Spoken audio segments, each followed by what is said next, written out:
My name is Aubrey Lynn, and I'm 30. I tell myself weddings are just choreography: vows, photos, speeches, cake. You step where you're told, smile when the camera blinks, and no one bleeds. I'm wrong by the time I reach the reception check-in. The couple in front of me gets gold-edged badges, names in swirled calligraphy, table numbers like little crowns. The woman at the table doesn't look up when it's my turn. She slides a flimsy square of white cardstock toward me, the kind that curls at the edges if you breathe on it. In heavy black font, limited access guest. For a second, I think it's a vendor tag. Then I feel my mother before I see her. She leans in, voice dipped in honey. That means no plate.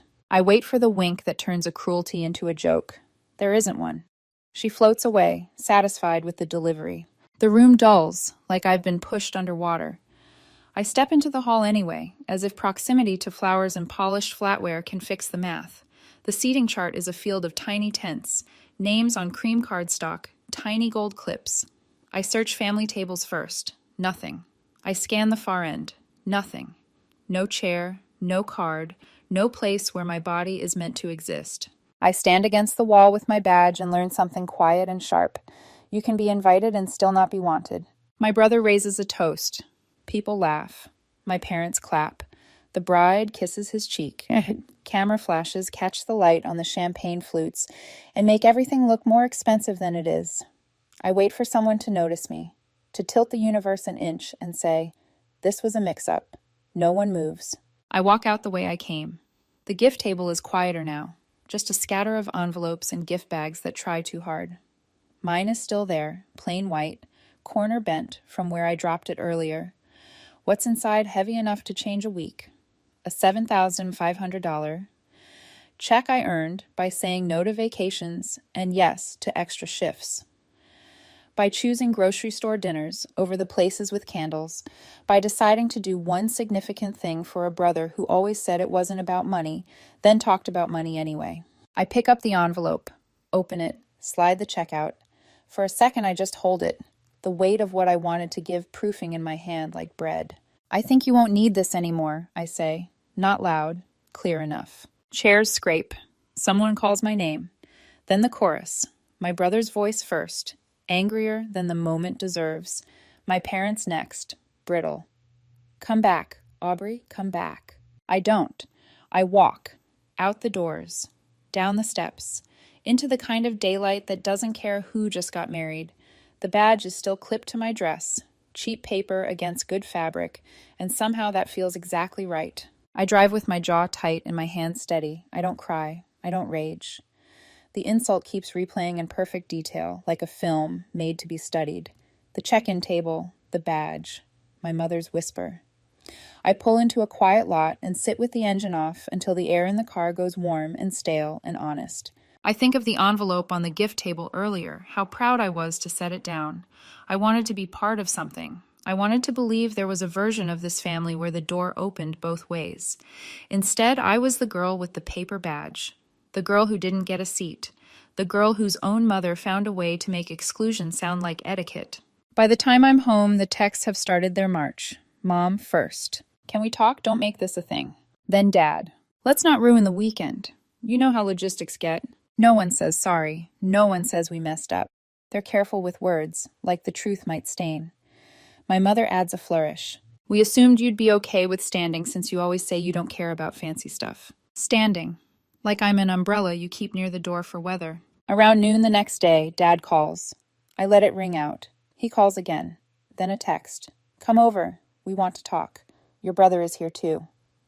I put the phone face down and clean the kitchen with the kind of attention that looks like calm and is actually distance. I don't owe them urgency. I don't owe them benefit of the doubt. But curiosity is a live wire. I want to see how they shape this into something that isn't their fault. I shower. I change. I do my eyeliner slow, like I could draw on a different spine if I took my time. On the drive over, Caleb, my boyfriend, calls. "You don't have to go," he says. His voice is the part of the day that never tries to win. "I know," I tell him. "Do you want me there?" I want to hear what they sound like when they think I might still help. I can hear his breath soften. "Text me after," he says, "no matter what time." I pull into the driveway and see my brother's car already there, my father's too. The front door is open in the way a stage curtain is open, to tell you this is where the scene will happen. My mother smiles like I've come back from a long trip. My father nods like the conversation will be reasonable. My brother stands and then doesn't know what to do with his hands. I sit, I wait. Dad starts. It's really unfortunate how things went yesterday. Not we made it unfortunate, just that it occurred, as natural as rain. Mom speaks next. It was a miscommunication, a logistics oversight. She says oversight like I slipped through a spreadsheet crack. My brother adds a low effort. I didn't know that's how it would be, and I thought you'd understand, like I'm supposed to be a monk hovering a few inches above humiliation. I nod. I let the silence press against their words until even they can feel how little they weigh. Then I say one sentence. I might change my mind. The room shifts like I've opened a window. Mom sits up straighter. Dad releases a small, sharp exhale. My brother looks at me fully for the first time. Hope rises like heat, clumsy and greedy. Mom starts stacking promises on air. How generous that would be. How the money would go straight to the honeymoon. How she doesn't want this little thing to stain our family photos forever. Dad adds that families have rough moments and get through them. My brother does not say thank you. I stand. I need time to think. I leave them with the word might buzzing like a trapped fly. In the car, the quiet is almost kind. I think about leverage, not as a weapon, as a pause. I think about patterns. 6 months ago, I loaned them my second car when theirs coughed out. It was supposed to be a week. It never came back. Waiting for a part, then waiting for a mechanic. Then the mechanic didn't show. My insurance, my name, my liability. I open the app and check the registration. My name only.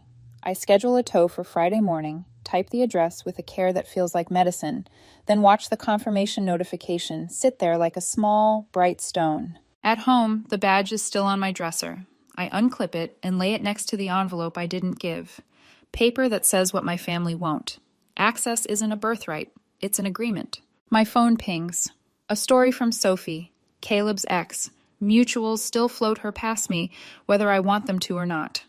A photo of a ballroom, a caption about people who forget where they came from. It hits like static, annoying, familiar, not the point. I block her and don't tell Caleb, not because I'm hiding, but because I refuse to make her a character in a story that isn't hers. That night, sleep doesn't arrive so much as circle the block. I lie in the dark and replay the reception like a forensic analyst, pausing at the places where their intent shows through the lace of their excuses.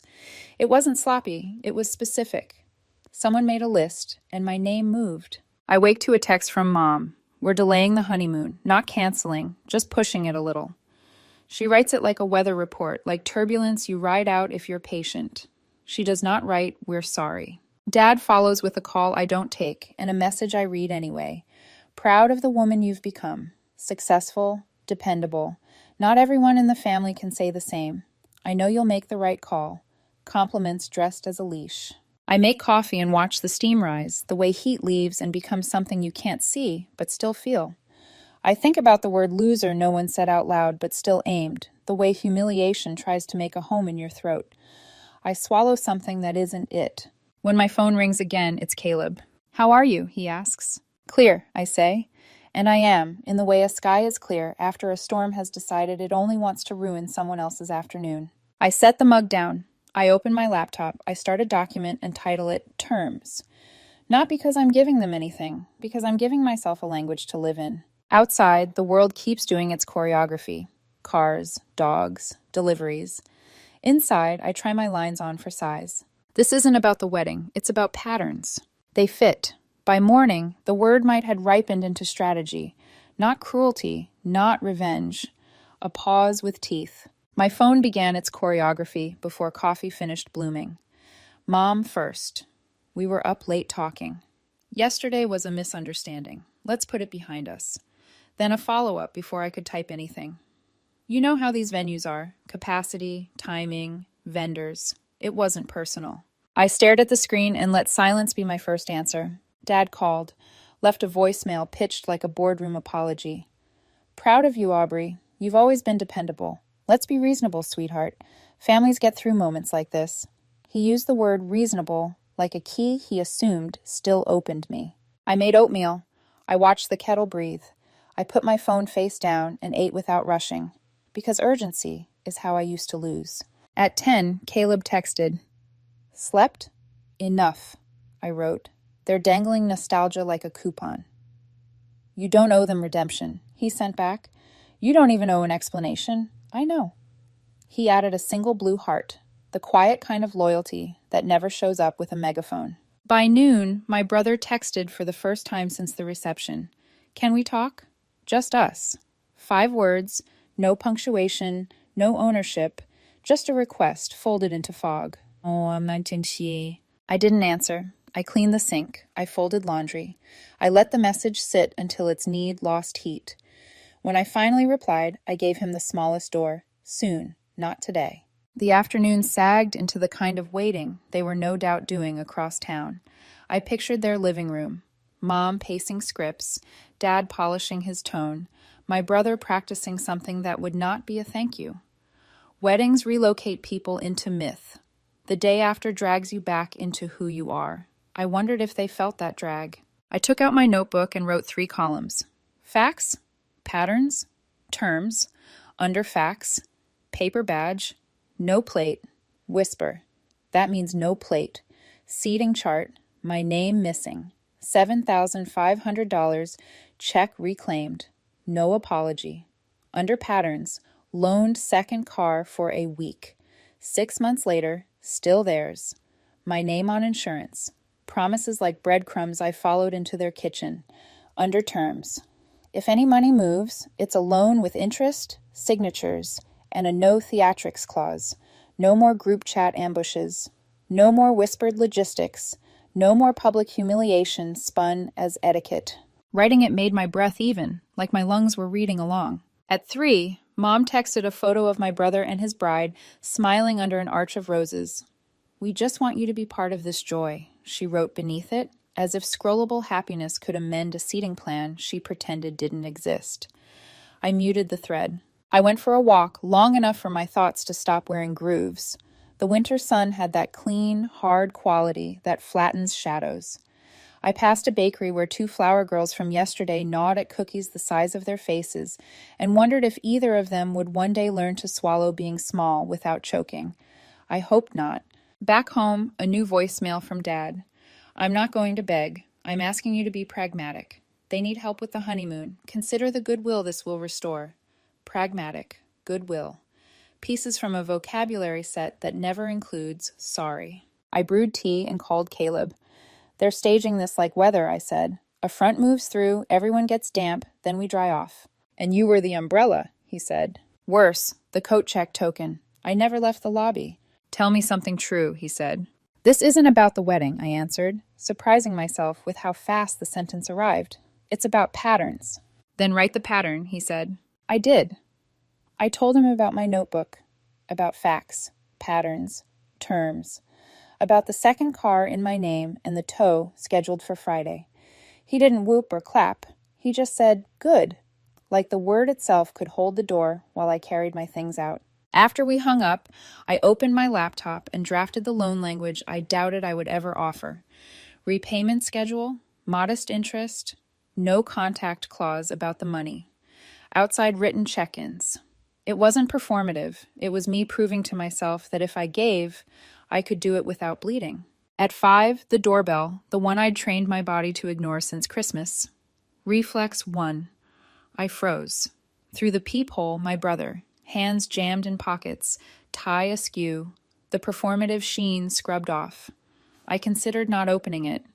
Then I unlocked and stepped aside. He hovered in the doorway like the house might reject him. Can I? 2 minutes, I said. He came in without looking around, as if admiring my space might count as gratitude. He stood in the kitchen like a man about to pitch a product he hadn't researched. Yesterday, he started, wasn't what I wanted. What did you want? I asked. He swallowed. I thought you'd understand. We were at capacity. It all moved fast. You approved the day's shape, I said. I didn't add seating charts are printed. Whispers are rehearsed. You watched me stand on the wall and decided it was a view I could afford. He rubbed his forehead. Aubrey, I'm sorry it hurt you. That's not an apology for doing it, I said. That's an apology for my reaction. He blinked, and for a flicker I saw the kid who used to wait for me after school and swap half his sandwich for my carrots because I liked the way he pretended not to. Then the flicker went out. Mom and Dad are freaking out about the honeymoon, he said. We can't. He stopped, corrected. It would mean a lot. What would? If you helped? There it was, not your presence, not your voice, your help. I had been mistaken for a bank lobby with a warm smile. I might change my mind, I said again, and watched how the word rearranged his shoulders. He pushed breath out. Okay. Soon, I added. Not today. He nodded, not grateful, merely relieved. Text me. He left without asking for a hug, and somehow that felt honest. After the door clicked shut, I set a timer for 10 minutes and let myself feel everything I usually manage with spreadsheets. The old ache, the new clarity, the memory of being 10 and believing we were the kind of family that didn't do what this one is doing. When the timer chimed, I got up and made dinner. The sky went purple, then ink. I washed plates, dried them, stacked them neat. Near 9, Sophie's name smudged the top of my lock screen. Mutual friends again. A story snippet. Never forget who helped you glow up. A mirror held up to no one in particular and somehow pointed at me. I pressed and held and blocked and put the phone down like I'd set a glass where it belongs. Before bed, Mom pinged. We're delaying the honeymoon. It's fine. We're resilient. Then, you know your brother. He doesn't like asking for help. I almost replied, he didn't ask. He expected. I didn't. I shut off the lamp and lay in the quiet that costs more than $7,500 to buy. Thursday moved slow on purpose. I ran errands I'd avoided when my life belonged to other people. A cashier complimented my scarf, and I didn't say it was on sale. I said, thank you, like a woman who believes it. I drove by a park I hadn't walked through since I was 17 and remembered how easy it used to be to breathe when all the air wasn't on loan. In the afternoon, I stopped by my parents unannounced. The door was half open. Voices inside stalled when mine said, hello. Mom appeared with that bright, brittle face she keeps for guests. Dad muted the TV. Like turning down volume equals turning up civility. My brother wasn't there. I sat at the table. If I help, I said, it won't be a gift. Mom's smile thinned. What do you mean? A loan, written, modest interest, monthly repayments, a clause that says you don't talk to me about the money unless it's in writing, and you don't use group chats to weaponize logistics. If terms are broken, balance due immediately. Dad stared like I'd begun speaking Dutch.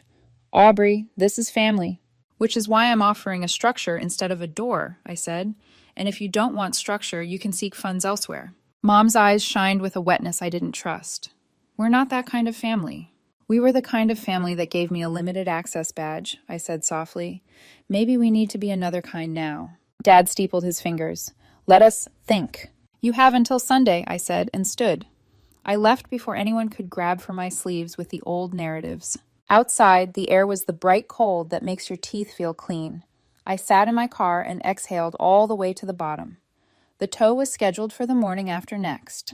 I didn't owe them a heads up. I owed myself proof that my name still meant something on paper. When I got home, Caleb had left a bag on my doormat, lemongrass soup and a note in slanted, gentle ink. Food that doesn't ask you for anything. I laughed in a way that came from the soft part of my chest I hadn't visited in months. The night texted me toward sleep. Right before I turned my phone over, my brother pinged again. Please just talk to me. Not, I'm sorry. Not, I was wrong. Just a hand held out to see if I'd still fill it. I typed and deleted 3 answers. Then sent the one that kept me whole. Soon, not tonight. Friday would come with a truck and a chain and the quiet click of a gear engaging. Tonight was for rest in a body that finally believed its own boundaries. Friday morning came cold and clean. The kind of air that doesn't apologize for anything. At 9:12 a.m., my phone started buzzing. Once, twice, then over and over, the way panic sounds when it realizes it's been outplayed. I didn't pick up until the 3rd call. Mom's voice sliced through the line. There's someone outside. They're towing the car. Did you do this? I sipped my coffee, steady. Yes. Silence. Then why? Because it's in my name, I said, and I'm changing insurance companies. Not a lie, just not the whole truth. In the background, I heard Dad shouting at someone, probably the tow driver. Mom's voice sharpened. We need that car. We had plans. You can't just... I interrupted. Then maybe you can rent one, borrow one, figure something out. That's not the point, Aubrey, she snapped. This is about the wedding, isn't it? No, I said softly. This is about patterns. And I hung up. The quiet that followed felt holy. That afternoon, Caleb came by with takeout and a look that said he already knew. They called you? He asked. 3 times. And? I told them the truth. He smiled a little. That must have sounded new to them. We ate in near silence. When I told him about the tow, about how I'd stood my ground, he nodded. I'm proud of you, he said simply. You're not angry, you're awake. 2 days later, my phone lit up again. This time, it was my brother. Can we talk? Just us. I stared at the screen. Part of me wanted to ignore it, but curiosity, the same dangerous pulse that got me into this family's orbit, won again. I waited 6 hours before replying. Soon, not today. He didn't wait long. By early evening, I heard a knock. 3 short raps, the way he used to do when we were kids, sneaking into each other's rooms after a fight. I opened the door. He looked like a shadow of himself, tie crooked, shirt wrinkled, face heavy. Can I come in? I stepped aside. 5 minutes. He stood in my living room, glancing at everything and nothing. Finally, he said, You didn't have to do that. Do what? The car, the loan thing, all of it. I crossed my arms. Didn't have to stand at your wedding with no plate either, but here we are. He winced. Aubrey, I didn't plan that part. Did you stop it? He hesitated. That was my answer. I asked Dad for help, he said quietly. I didn't know they were going to... He stopped himself, then shook his head. I just thought you'd understand. You've always been stronger. Stronger? I repeated. That's what you call it? He looked at the floor. I'm sorry, he said finally. But even now, he said it like a man apologizing for rain, not for holding the umbrella. I didn't answer. The silence stretched until he started to fill it. You made your point, okay? Just don't keep doing this. This. Punishing everyone. I let out a soft laugh. You call consequences punishment. That's not what I... Save it, I said. You stood there while Mom whispered no plate. You saw the badge. You saw me standing. You saw me leave, and you said nothing. His voice cracked just slightly. I didn't know what to say. That's the problem, I told him. You never do. For a second, I thought he might cry. Instead, he said, I meant the gift, Aubrey, every dollar of it. I didn't mean to lose you, too. I nodded. Then maybe you shouldn't have let them take me off the list. He blinked. What list? The lie was so practiced it almost sounded like innocence. I opened the door. We're done. He lingered, like a kid who doesn't want to leave detention because home feels worse. Then he nodded, stepped outside, and whispered, I hope you don't hate me. I didn't answer. I didn't need to. That night, I sat at my desk and opened my laptop. The word terms stared back at me. It was supposed to be a document about money, but what I'd really written was a map out of dependency. Half an hour later, a message appeared from his fiancée, Clara. Unknown number, but I knew who it was. Hey, I don't know everything that happened, but I just want you to know I'm really sorry. I saw what they did. You didn't deserve it. I stared at the words until they blurred. It was the first genuine apology from anyone connected to that family. I typed back, Thanks for saying that. I appreciate it. She replied instantly, I just wish you'd stayed. Maybe everything would have been different. I almost wrote, No, it wouldn't. But I didn't. Some people don't need correction. They just need to be the proof that not everyone there is rotten. So I replied, maybe, but thank you for trying. And that was enough. The following week passed like slow healing. Every morning, I checked my bank account. No new messages, no new transfers, no new manipulations. I went to work, came home, watered my plants, slept through the night. It was boring. Beautifully boring. Then, Thursday evening, Mom called again. I didn't answer. The voicemail that followed was soft, deliberate, like she'd practiced it in front of a mirror. We've been thinking about everything. Maybe things went too far. Let's meet and talk it through. You know this isn't how family should be. No apology, no acknowledgement, just a summons disguised as grace. I waited 2 days before replying with a single thumbs-up emoji. We met Sunday afternoon. The moment I walked into their house, I knew it was another performance. Fresh flowers on the table, coffee brewing. Dad even had a folder on the counter like this was a business meeting. He gestured for me to sit. We've been reviewing options, he said, as if discussing investment portfolios. Maybe you could contribute a portion of the money now, then the rest once things feel right again. Mom nodded eagerly. Yes, something flexible. We don't want tension. I almost laughed. So, you want a half apology payment plan? Dad frowned. That's not fair. Neither was the wedding. The air tightened. Then I slid a folded paper across the table. The terms, I said. They didn't touch it. Mom looked like she wanted to, but Dad's pride held her wrists still. I'm not your enemy, I told them. I'm just done financing my own humiliation. Mom's voice trembled. You can't mean that. I do. Dad's jaw worked, like he wanted to yell, but didn't know the right tone to win. I stood up. You'll figure something out. You always do. As I walked toward the door, Mom's voice cracked behind me. Aubrey, please. I stopped but didn't turn. This isn't punishment, I said. It's balance. Then I left. When I pulled into my driveway, I saw Caleb waiting on the porch. He had 2 beers and a look that said, you did it. I sat beside him. He handed me one. How'd it go? He asked. They blinked first. He nodded. Good. We drank quietly. For once, silence didn't feel like the absence of love. It felt like the proof of it. The next morning, I woke up to nothing. No calls, no messages, no guilt texts disguised as pleasantries. The quiet felt too heavy to trust, like a truce I hadn't signed. A week passed, then 2. I went to work. I came home. I cooked real dinners and ate them hot.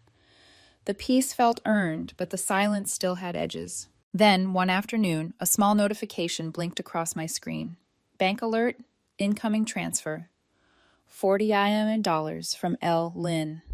No note, no explanation, just $40. I stared at it for a long time before declining the transfer. If this was their idea of reopening communication, it was proof they still didn't get it. I didn't want hush money. I wanted acknowledgement. That night, I sat on the porch with a blanket and my laptop, looking at the spreadsheet labeled terms/final. I added one last line to the bottom. When they stop performing apologies, real peace will begin. The next few weeks blurred together in the soft, safe rhythm of routine. Every now and then, Caleb would ask, "Heard from them?" I'd shake my head, and he'd nod like that was an answer worth protecting. On my birthday, I booked a quiet dinner for 1. When the day came, I canceled the reservation, ordered Thai takeout instead, and ate it cross-legged on the couch. No badge, no whisper. Just me and a cheap candle flickering on the coffee table. It wasn't lonely. It was clean. Still, ghosts have good timing. 3 days later, an unknown number lit my phone around midnight. I almost ignored it, but the first line of the message made me sit up straight. Hey, I hope this isn't weird. I'm Clara's cousin. I helped organize the wedding. You don't know me, but I think you deserve to know what really happened. My heart tripped once, then steadied. Another message came seconds later. I saw the original guest list. You were listed as family, full access, same table as your parents and your brother. 3 days before the wedding, your mom sent a revised list. You were the only name moved. Limited access guest. Your brother approved it. I just stared at the screen, eyes stinging. Not from surprise, some part of me already knew, but from the confirmation. The facts, finally out loud. One more message followed. I'm not trying to start anything, I just couldn't sit on it anymore. What they did wasn't okay, I'm really sorry. For a moment, I couldn't move. I sat there, phone heavy in my palm, heart heavier in my chest. They'd planned it, all of it. The badge, the no plate, the whisper, the humiliation, deliberate, precise, approved. I scrolled back through old messages with my brother. Weeks before the wedding, he'd texted, "We're struggling with the honeymoon budget. Don't tell anyone, but I'm worried we won't make it." And I'd replied, "Don't worry, I've got you." He knew. He knew I was planning something big. He knew the money was coming. And 3 days before the wedding, he still signed off on the list that erased me. My stomach twisted, but the anger didn't flare. It settled. Solid, cold, final. I typed a message to the unknown number. "Thank you for telling me. You didn't have to, but I needed to hear it." They replied once more. "I hope you find peace." Peace. The word used to sound like surrender. Now it sounded like control. I didn't sleep that night. Instead, I walked through every room of my apartment, touching the edges of my new life, the clean counters, the folded blankets, the unlocked quiet. I realized I wasn't waiting for an apology anymore. I was waiting for the moment when I could stop needing one. Around dawn, I texted Caleb, "Coffee later? I have news." He showed up an hour later, still half asleep, hoodie over his head. When I told him everything, the list, the cousin, the proof, he didn't ask for details. He just said, "So now you know." "Yeah," I said. "Now I know." He reached across the table and covered my hand with his. "You're done chasing ghosts," he said. "I am," I answered. And for once, I believed it. Later that evening, my phone buzzed again. "Mom." Just one message. "Your brother isn't doing well. You should call him." I stared at it, thumb hovering over reply. Then I typed back, "Tell him I wish him peace too," and hit send. That was the last message I ever sent to her. The next morning, the sun felt different, like light had learned restraint. The city hummed outside my window, unaware that I'd just stopped waiting for an apology that was never coming. I made coffee, checked my phone. No new messages, just silence. The kind that doesn't ache anymore, the kind that sounds like ownership. When Caleb came by later, he took one look at me and said, "You look done." "I am," I said. He smiled softly. "You sure?" "Completely." We sat on the couch, the morning quiet settling between us. He didn't fill it. He didn't tell me to forgive. He just let it breathe. That evening, I pulled an old storage box from the closet. Inside were photos, letters, birthday cards, proof that I'd once believed we were whole. On top sat the wedding invitation, cream paper with gold lettering, my name printed beneath the words, "Family Guest." I stared at it for a long time before sliding it into the shredder. Some things don't deserve a drawer. The rest of the photos I kept, not because I missed them, but because I didn't want to erase evidence of who I'd been before I knew better. 2 weeks later, Maya, my cousin, texted out of nowhere. "Can we meet? Just coffee." I hesitated, then agreed. At the cafe, she looked nervous, her hands wrapped tight around her cup. "They talk about you," she said finally. "I'm sure they do. They say you've changed." "I hope so." She tried to smile, but her eyes betrayed her. "They're saying the wedding thing was all a misunderstanding." "Then they can keep misunderstanding it," I said. Maya sighed. "Aubrey, I'm not taking sides. I wish you'd come to Dad's birthday. Everyone will be there." "Exactly," I said. She blinked, confused. "You don't miss them?" "I miss the version of them I thought existed," I said. "But missing something imaginary isn't love, it's grief." She looked down at her cup. "You really are different now." "I had to be." We sat in silence for a moment before she nodded. "I get it. And for what it's worth, I think you were right." "Then keep that part," I said softly. When she left, I felt lighter. Not because of what she said, but because I realized how far I'd come from needing to explain myself. That night, I came home to find an envelope on my doorstep. No name, just handwriting I knew too well. Mom's. Inside, a letter. Short, precise. "We've been praying you'll come back around. Your brother is still upset about everything. You know this family isn't the same without you. Please, let's start over. No sorry, no admission. Just another request for access without accountability." I folded it neatly, put it back in the envelope, and slipped it into the same drawer as the old seating chart screenshot the cousin had sent me. Proof, nothing more. Then I grabbed a pen and wrote one line across the back of the envelope. "Closure doesn't require company." I dropped it into the shredder too. A week later, Caleb and I sat by the pier, watching the water catch sunset in scattered gold. He reached for my hand. "If they knock again, I won't answer. And if they don't, I'll still be okay." He smiled. "That's the version of you I fell in love with." "I'm still learning her," I said quietly. We watched a small boat drift out beyond the buoys, the horizon soft and endless. For the first time, it didn't feel like running away from my past. It felt like steering toward my own life. When we got back to my apartment, I found one final text waiting. A number I hadn't saved in months. Ryan, my brother. "I heard you know everything now. I didn't mean for it to go that far. I'm sorry. For real this time." I read it twice, then a third time, then I deleted it. Forgiveness doesn't always need an audience. Sometimes it just needs an ending. I stood at the window, the city glowing below like a map of choices I finally made for myself. And I whispered, not in anger, not in triumph, just truth. "I forgive you, but I'm done." Then I turned off the phone, turned off the lights, and sat in the dark. Not broken, not bitter, just free.